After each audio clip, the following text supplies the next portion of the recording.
লালমনিরহাটের কালীগঞ্জে 5 মাসের অন্তঃসত্ত্বা এক গৃহবধূর রক্তাক্ত লাশ বাড়ির উঠানে ফেলে রেখে পালিয়ে গেছে স্বামী ও তার পরিবারের লোকজন। গাজীপুরের কোনাবাড়িতে শারীরিক নির্যাতনের পর তাকে কুপিয়ে হত্যার অভিযোগ উঠেছে স্বামী দিন ইসলামের বিরুদ্ধে।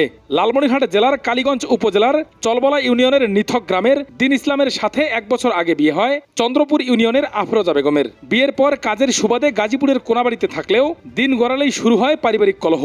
মাঝে মাঝেই আফরোজার ওপর চালানো হতো নির্যাতন।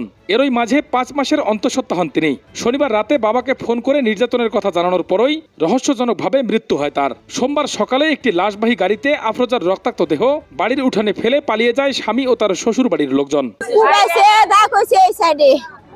ওই সাইডে দাগ হইছে, টিপে ধরছে, আবার ফিরে এই জায়গায় আপনার দিছে, কোবাইছে, সেটা ব্যান্ডেজ করে নিছে, আবার ফিরে আপনার কানতলার ওই দিক দিয়ে পিটাইছে, আবার ফির ঠাইসা ধরছে, হাতের ছাপ, পিঠের মধ্যে কি জেনি দিয়ে মারছে, একেবারে পুরা জায়গা একেবারে লাল হয়ে গেছে। লাঞ্চের সময় আইছে, আবার সাথে সাথে বাচ্চাটা খায় নাই, এই অবস্থায় বিয়ানি ফোন দিছে, এই বেডি ফোন দিছে, ফোন দেওয়ার পরে যাই কয়ে মাদার চোদ ধরতে পারা তোরে আর এই দেশ রাখতাম না। এই অবস্থায় পরিচয় কেন মেরে কথা কইছে, আব্বু আজকে বোধহয় আমার জীবন যাবো।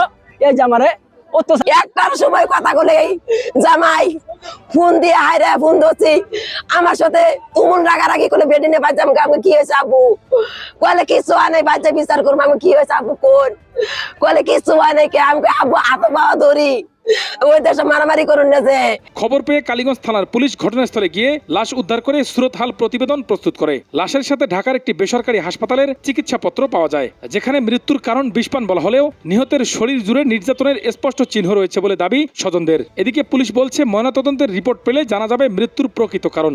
ঘটনা হচ্ছে যে আপনার আমাদের একজন officer sub inspector Satyendranath Dutta, উনি গেছেন এটা বিষয়টা দেখার জন্য, উনি লাশের সুরতাল করছেন। এখন হচ্ছে যে যেহেতু ঘটনাটা ঘটছিল হচ্ছে আপনার উত্তরাতে এখানে হচ্ছে আপনার একটা হাসপাতাল আছে সানশাইন হসপিটাল, সেখানে নিয়ে গেছিল। সেখানকার বিশেষজ্ঞ ডাক্তাররা লিখে দিচ্ছে যে আপনার পয়জনিং আর কি। হ্যাঁ, তো লেখা দেওয়ার পরে এখানে নিয়ে আসছে। এখন যেহেতু মেয়ে পক্ষ বলতেছে না, এখানে তাদের সন্দেহ আছে, সেক্ষেত্রে আমরা পোস্টমর্টমের জন্য বলতে সত্তর করে লাশ পোস্টমর্টমের জন্য পাঠানো হয়েছে। এই অবস্থা অন্তঃসত্ত্বা গৃহবধূর এই নির্মম মৃত্যু এবং লাশ ফেলে পালানোর ঘটনায় ক্ষুব্ধ এলাকাবাসী। সুষ্ঠু তদন্ত করে দায়ীদের বিরুদ্ধে আইনানুগ পদক্ষেপ গ্রহণের দাবি স্থানীয়দের। Ariful Islam, Arif, news live, Lalmonirhat.